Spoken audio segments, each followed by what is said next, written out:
Hi everybody, here's Krystian and I am from the TeamworkCast. And I am Constantine, and I don't know why we're talking like this.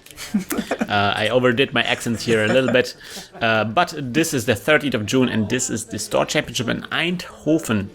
A beautiful place. Yep. Well, actually it's not that beautiful, but it's a really nice store. Why would you say that? Just say it's beautiful. We have to say, like, the area where the store is situated in is kind of like this industrial area. It's like in the middle, like the actually in downtown area is nice. Yeah, but isn't it like your common thing to like start a video and say like, oh, it's a beautiful place. Oh no, it's actually not. It's a shit place. It's not ugly, but the store is really nice because it's really spacious. Yeah, it is. Well, actually. Yeah. No, it's a really good place. The store is Game you Force. were joking. Yes, Game Force. It was a really nice tournament that day. Yes. So this is the top 4, and this is like the finale of the lower brackets now. I mean, at top 4, there's not much besides the finales. And we have two Dutch players. So there's two Dutch players on the left. We have Argamas. And he's playing the NBN breaking. The worst is yours. Yep. And on the right we have Decoy, and he is playing the Leela. So we have to say that Argamas at this point was really, really tired. I mean, he did some major misplays in the previous games. Yeah. And, I mean, you could see it in his face. He just wanted to go home. And he's also playing like an interesting variant of NBN that just became popular. I mean, Butcher Shop kind of like that was the beginning of the rise of Butcher Shop when this game was recorded. And this is kind of like a Butcher Shop variant that is not really much about butchering, still about mid-seasons play. This is the yellow flash kind of deck. The thing with the Dutch players is that everybody except Robert. I know he's gonna watch this, so I gotta say it. Everybody except Robert, if you see them playing on camera, they all play like something different than the staple, deck that you would see online. So it's pretty cool. I mean, for example, Decoy has barely been to any tournament in the past before these regionals, so the Leela that he has is kind of his own thing. No, I think he found it on the internet. You sure? Yeah, he told me. He just downloaded some random deck that looks... Well, way to ruin it, Decoy, thanks. I'm sorry about that. But it's pretty much an Endless Waltz variant. Okay. So yeah, immediately account siphoning. I don't know why Argamas decided to not ice HQ. Yeah, why not? That's a really odd decision against a criminal. And he's removing tags. Yeah. I like that he even started with a short gamble, so that's really an economic start here. Yep. So it's a small discussion about the amount of credits that he gets from this, but now we got this. And they are so tired. They're just coming. Yeah. This was, and it was a very hot day as well. Yeah. So yeah, installing another ice in front of HQ and then getting credit. Do you face second at this point? He's just at 3 credits, so. Yeah, sure, why not? And just to keep him out of the hedge fund range. Oh, there we go. Yeah, now your face check. Yeah. That is the R&D interface that will give him the multi-access that he needs. He's monetary in lead, so why not check? Alright, that is a quandary. He has a passport in hand, though. By the way, I'm gonna spoil it right to you two guys. This is one of my favorite games from this tournament. Why? I'm really eager to see how it ends again. Again? You already forgot how it ends or what? I know, but I want to see it again. It's just such a beautiful play. Anyways, we see getting 2 credits from by Argamas and installing discarding cards, just getting credits, drawing and getting credits. Ooh, Meanwhile, Decoy just plops down that Azul. The thing is, he has both ZU and passport in his hand. Yeah, so we're now getting 2 cards. DLC and Astro. Oh yeah, the Astro is really good now. Bouncing a card from HQ, another count siphon, that would be funny. No, I don't think he has. Nah, not just drawing a card. I think against an NBN you kind of don't want to float tags because you don't know what kind of tag punishment they have in store, but you know that there is some kind of tag punishment. Yep. Green level clearance by Argamas, so that's the idea of the yellow flash, kind of like just economy and drawing cards. And with a deck size this small, this makes such a huge difference. There we go. There's a head spin. There we go. So now things are looking up economically for Argamas. I'm not sure if his name is Argamas or Argamas. I'm gonna pronounce it Argamas. Yeah, I think it's just because he's Dutch, so I'm not sure. I mean, I'm also Krystian, not Christian, but whatever. Oh. Wait, how do you say that? Krystian? Oh, that sounds so cool. It's a Polish pronunciation. It's like you're a different person when you speak Polish. Oh, man. Talk Greek to me. I can actually talk Greek and you will understand where I'm from when I talk like this. Oh, nice.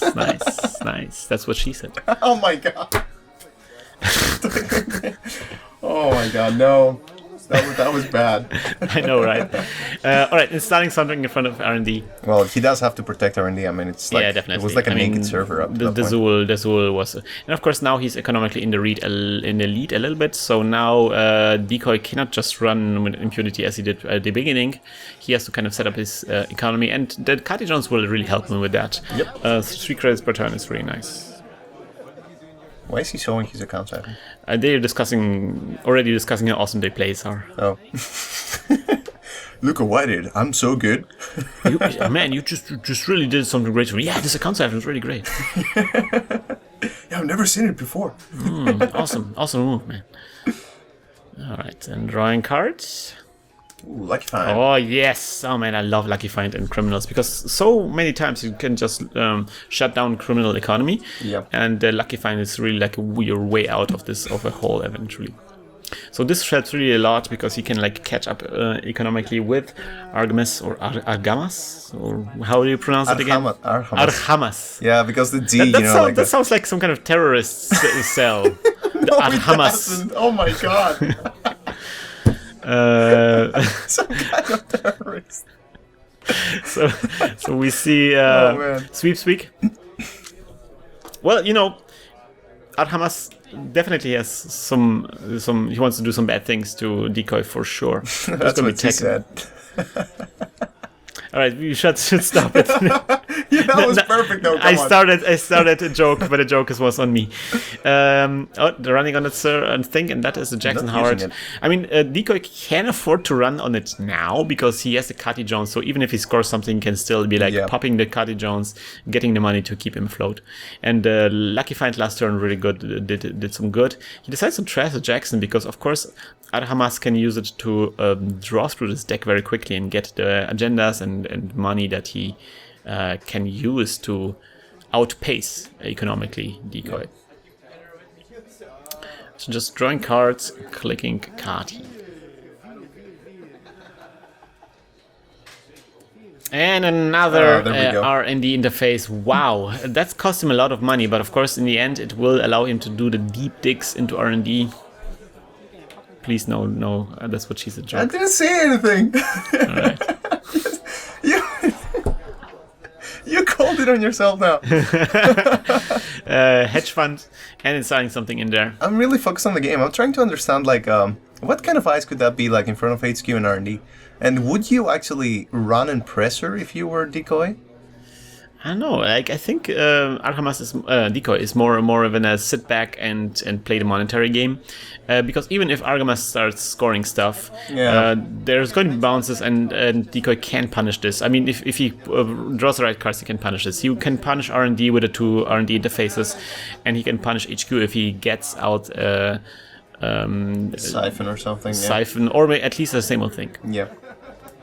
Oh, yeah, that's good. It's even more preparation, but of course now it's getting dangerous because he's really low on money. He puts more money on Kati and discards another Kati. The thing is, though, if you pressure, you're forcing him to res if he doesn't want you to access. So that means he will be spending money to actually... but the thing is, like, if you're ahead monetarily as such a mid-season type of corporation, then you will never res. Yeah, true. Because you want them to score, right? Oh, that was my hand, I think. Yeah, we were asking about it, why he's using alt art and not alt art. Or maybe about the sleeves, I don't know. There was something like he said, like, I have to replace this. So we see 2 more installs, naked installs in a server. And we have to wonder, what is all that stuff that Argamas is installing there? Just flipping his Kati Jones, doing like a 360 there. Alright, Decoy he's thrusting it like, no, no big deal. I do that all the time, so I'm not, okay, guess what, the Kati. I mean, it's late. Again, it's late. And you don't just do it when you're tired sometimes. You just do it because you're an idiot sometimes. as I do, not as Decoy is. He's not an idiot. He's a smart guy. Because watch this. He runs on that server, and that is an APD, and he gets a credit for this run, but he doesn't score it. It's like, keep it there. He's not even advanced. Why should I even bother?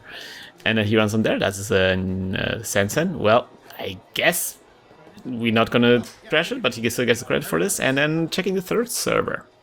Is it another NAPD? And that is another NAPD.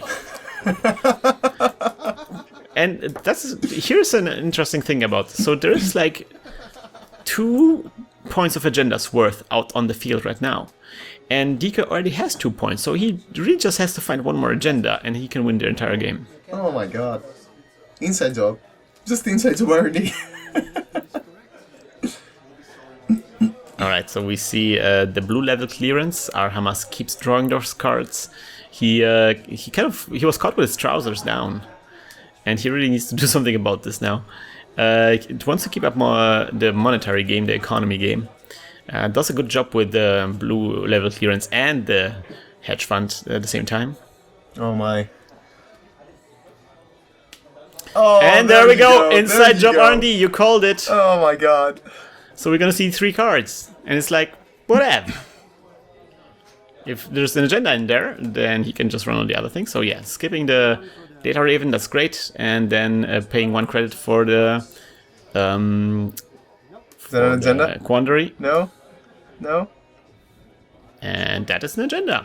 Oh, he found another NAPD. And then running NAPD and running an APD. And that is game, ladies and gentlemen. Oh, there's a bounce there, or whatever. Doesn't matter.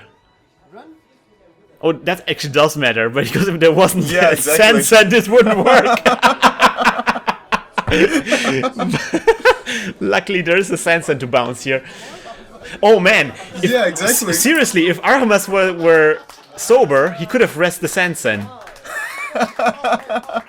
So Decoy would have been forced to rest to bounce the second NAPD. Oh my god. Oh man, Argamas, you just gave up the game. Oh my god. This is amazing. Imagine if out of nowhere he just like mid-season and then psychographics the deal out of hand like the next turn. Just because of that move. I mean, that's a game that just blew my mind, and when I watched this, I was like, oh man, because you see it so often that especially those mid-season type of corporations just install an APD nakedly, and it's like, score it, man, but okay, you don't score it, then you just leave it around for the entire game, but eventually, like, this NAPD can win you at a game when you get up enough, and I think that's like a perfect example of this, like. He just needed 2 points. They're like the sure points that you can go in fets anytime you need. Or actually, he did just 1 point, right? Because he already was at 2 points. Yep. So he had to just get up to 3 points and just could have scored it immediately. So that's really nice. Yeah. Constantine. Yes. Yet again, we have to remind our listeners about the beautiful website that you're working on. That is about all the Netherlands netrunning that is happening. Our website, our community website, is called Nedrunner.nl with a D. Yes. And it basically has forums, articles, and also a calendar, which you can check out and find out when the next Netrunner event is happening in the Netherlands.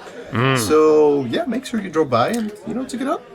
If only somebody would ever create something like for all of Europe, man. Man, yeah, that would be so good. That would be so good, man. But anyway, something that we really need also is to hack the planet. That's also hack the planet. You want to say something else?